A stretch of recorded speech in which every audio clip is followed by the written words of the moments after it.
सभी विद्यार्थियों को एक बार पुनः नमस्कार। आज हम हिस्ट्री ऑफ राजस्थान में आमेर के मान सिंह का पार्ट 2 पढ़ेंगे। पार्ट 2 का तात्पर्य है कि जब मान सिंह ने कुंवर मान सिंह के रूप में मुग़ल दरबार में अपनी सेवाएं दी, तो इसके अंदर हम मान सिंह के द्वारा 1574 यानी अपने दादा बारमल की मृत्यु से लेकर 1589 यानी अपने पिता भगवंत दास की मृत्यु तक शाही सेवा में जो कार्यकाल पूरा किया, उसी को मान सिंह के दूसरे कार्यकाल के रूप में हम लोगों ने बांटा है। यह दूसरा कार्यकाल मान सिंह ने भगवंत दास के पुत्र अर्थात कुंवर मान सिंह के रूप में पूर्ण किया था। जैसा कि पहले बताया जा चुका है कि अकबर संपूर्ण भारत को अपनी राजनीतिक सर्वोच्च सत्ता के अंतर्गत लाना चाहता था, परंतु इसके लिए मेवाड़ को जीतना अथवा उसे अपने अधीन लाना जरूरी था। इस हेतु हमें पता है कि जून 1573 में मान सिंह को प्रताप को समझाने के लिए भेजा गया था, लेकिन ये वार्ता हमने पहले पढ़ ली कि असफल रही थी और इसलिए अकबर ने राणा प्रताप के विरुद्ध आक्रमण की तैयारी शुरू कर दी थी। ये सारी हम पढ़ चुके हैं, ये सिर्फ थोड़ा आपको रिवाइज कराने के लिए था। तो अब हम देखते हैं कि इस दूसरे कार्यकाल में जो सबसे बड़ी जिम्मेदारी मान सिंह को सौंपी गई वो थी अकबर के विरुद्ध आक्रमण की। तो जब अकबर ने ये डिसाइड कर लिया कि राणा प्रताप किसी भी दिशा में उसकी अधीनता स्वीकार करने को तैयार नहीं है, यानी अन्य मार्ग बंद है, तो फिर उसने आक्रमण का रास्ता अपनाया और मार्च 1576 ईस्वी में अकबर समय अजमेर पहुंचा और यहीं से राणा प्रताप के विरुद्ध सैनिक अभियान की योजना बनाई गई। इस हेतु कुंवर मान सिंह को प्रधान सेनापति नियुक्त किया गया, यानी राणा प्रताप के खिलाफ भेजे जाने वाली सेना के प्रधान सेनापति कुंवर मान सिंह को बनाया गया। और इसकी पुष्टि हमें उस समय के जो तात्कालिक स्रोत हैं उनसे होती है। जैसे बदायूनी भी यही बात कहते हैं, अबुल फजल, निजामुद्दीन जैसे जो लेखक या जो इतिहासकार है, इनके द्वारा ये बात कही गई है कि राणा प्रताप के खिलाफ लड़े जाने वाले युद्ध में मान सिंह को प्रधान सेनापति बनाया गया। और प्रधान सेनापति किस आधार पर बनाया गया ये भी लिखा अबुल फजल व निजामुद्दीन ने कि मान सिंह की बुद्धिमानी को देखकर, उसकी वीरता को देखकर, उसकी स्वामी भक्ति को देख करके अकबर उससे बड़े प्रसन्न हुआ और इसलिए उसको ये महत्वपूर्ण जिम्मेदारी सौंपी गई। अब इस युद्ध में यानी जो आगे राणा प्रताप के खिलाफ लड़ा जाएगा और जिसके बारे में हमने पढ़ भी लिया है, जो हल्दी घाटी का युद्ध है और जो 18 जून 1576 ईस्वी को लड़ा गया था, तो जिसका प्रधान सेनापति मान सिंह को बनाया गया था। मान सिंह के साथ आसफ खान को, शाह गाजी खान को, मुजाहिद खान को, सैयद अहमद खान को जैसे जो ये अनुभवी व पराक्रमी सेना नायक है उनको भी भेजा गया। 2 अप्रैल 1576 ईस्वी को मान सिंह ने अजमेर से प्रस्थान किया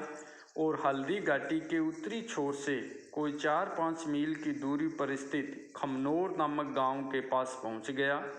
दूसरी तरफ राणा प्रताप भी अपने दल बल के साथ आ पहुंचा और 18 जून 1576 की तेज गर्मी में हल्दी घाटी का युद्ध लड़ा गया, जिसकी चर्चा हम पूर्व में कर चुके हैं। और हमने पूर्व में भी देखा था कि चाहे विजय श्री नाम मात्र की मान सिंह को लगी हो, लेकिन फिर भी वह अपने ध्येय,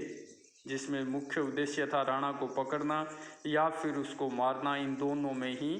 असफल रहा। यानी न तो वो राणा प्रताप को पकड़ पाने में सफल हुआ और न युद्ध के मैदान में उनको मारने में सफल हुआ। तो अब बात ये आती है कि राणा को मान सिंह क्यों मारने में असफल रहा या क्यों पकड़ने में असफल रहा या क्यों भागती हुई सेना का पीछा नहीं किया। तो इसमें विद्वानों के अलग अलग तर्क है। जैसे उस समय के जो समकालीन इतिहासकार है, जैसे बदायूनी, जो समय उस युद्ध में उपस्थित भी था, अबुल फजल, निजामुद्दीन आदि का ये मानना है कि अत्यधिक गर्मी थी, इस वजह से मान सिंह है वो राणा प्रताप की सेना का पीछा नहीं कर पाया या राणा प्रताप को बंदी नहीं बना पाया। जबकि डॉक्टर बेनी प्रसाद का ये मत है कि मान सिंह हृदय से राणा प्रताप को बंदी बनाना ही नहीं चाहता था, क्योंकि एक तो संपूर्ण राजस्थान राणा प्रताप को श्रद्धा की दृष्टि से देखता था और दूसरा उसकी पराजय या मृत्यु का मतलब था संपूर्ण राजस्थान पर अकबर की सर्वोच्चता कायम होना। इस वजह से डॉक्टर प्रसाद कहते हैं कि जानबूझ करके मान सिंह ने राणा प्रताप को बंदी नहीं बनाया या भागती हुई राणा प्रताप की सेना का पीछा नहीं किया, लेकिन कारण चाहे जो भी रहा हो, इससे अकबर मान सिंह से नाराज हो गया और कुछ दिनों के लिए उसे दरबार में उपस्थित होने से भी मना भी कर दिया। और यही कारण रहा कि जब शाहबाज खान को राणा के खिलाफ कुंभलगढ़ दुर्ग पर आक्रमण करने के लिए भेजा गया, तब अकबर ने भगवंत दास व मान सिंह को उसके साथ नहीं भेजा और शाही दरबार में लौटने का आदेश दिया।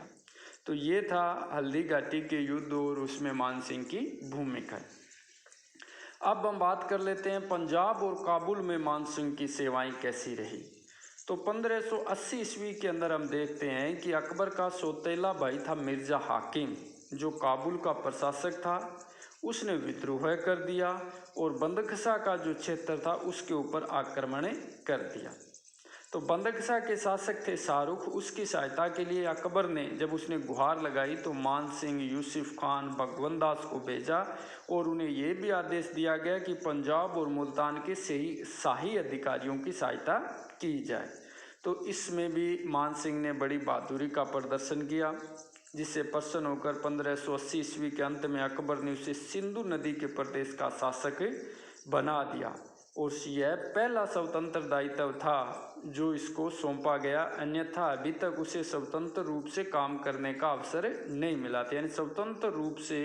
उसे सिंधु नदी के प्रदेश का प्रशासन चलाने का दायित्व सौंपा गया सबसे पहले, जो मान सिंह के जीवन की एक बड़ी उपलब्धि हम कह सकते हैं। मान सिंह ने सिंधु प्रदेश की सुरक्षा तथा शासन व्यवस्था के लिए समुचित प्रबंध किए। जब मिर्जा हाकिम ने लाहौर पर आक्रमण करने का निश्चय किया तो अकबर ने मान सिंह को आदेश दिया कि वो लाहौर दुर्ग की सुरक्षा व्यवस्था करे व लाहौर के दुर्ग पर मिर्जा हाकिम को नियंत्रण न करने दे। और जब मिर्जा हाकिम लाहौर पर आक्रमण करने के लिए आया तो उसने देखा कि मान सिंह ने लाहौर दुर्ग की सुरक्षा का बड़ा चाक चौबंद प्रबंध किया है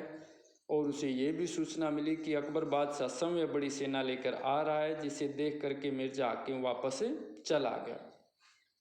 इस पर अकबर मान सिंह की सेवा से बड़ा खुश हुआ, लेकिन उसे ये भी समझ में आ गया कि अगर मिर्जा हाकिम को नियंत्रण में करना है तो उसे काबुल पर आक्रमण करना पड़ेगा। इसके लिए मुराद के नेतृत्व में एक बड़ी सेना तैयार की गई और मान सिंह को भी मुराद के साथ भेजा गया, जहाँ मान सिंह ने अपनी असाधारण वीरता का प्रदर्शन किया और मिर्जा हाकिम को उत्तरी भारत की तरफ उत्तरी भाग की तरफ भगा देने में वो सफल रहा। फिर इस मिर्जा हाकिम की 1585 ईस्वी के अंदर मृत्यु हो जाती है। तो अकबर ने उसकी सेवाओं से प्रसन्न होकर मान सिंह को कहा कि काबुल पर अधिकार कर लें, और जब वो अधिकार करने में सफल हो गया तो अकबर ने उसे काबुल का सूबेदार नियुक्त कर दिया, जो मान सिंह के जीवन की एक बहुत बड़ी उपलब्धि है कि किसी राजपूत शासक को काबुल का सूबेदार नियुक्त किया गया।